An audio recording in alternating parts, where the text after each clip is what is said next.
Welcome to the Happy Kitty story. Subscribe today, let the adventure begin.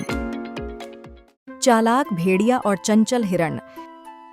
एक हिरण का बच्चा बहुत ही चंचल स्वभाव का था। उसकी माँ उसे अक्सर समझाया करती थी, बेटा, अकेले इधर उधर न जाया करो, जमाना खराब है। लेकिन वह अपनी माँ की बात अनसुनी कर देता था। एक दिन की बात है, वह झरने पर पानी पीने गया।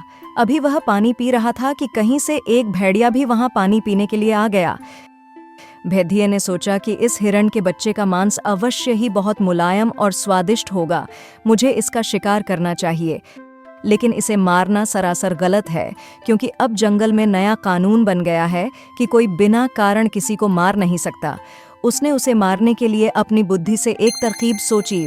वह हिरण के बच्चे के पास गया और गुर्रा कर बोला, ऐ हिरण के बच्चे, तुम मेरे पानी को गंदा कर रहे हो।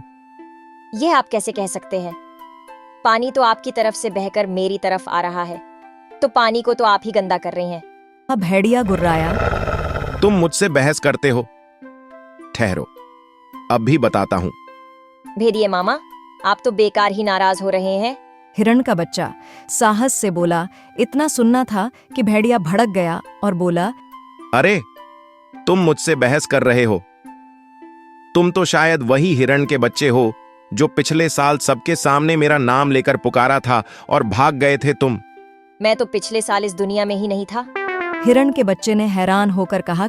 नहीं तो वो तुम्हारे पिताजी रहे होंगे। कहते हुए वह हिरण के बच्चे पर टूट पड़ा। हिरण का बच्चा चीखा और उसकी आवाज को सुनकर वहां उसके परिवार वाले उसे ढूंढते हुए वहां आ पहुंचे। सभी उस भेड़िए पर टूट पड़े और मार मार कर उसे वहां से भगा दिया। शिक्षा हमें अपने माता पिता का कहना सुनना चाहिए और उन पर अमल करना चाहिए।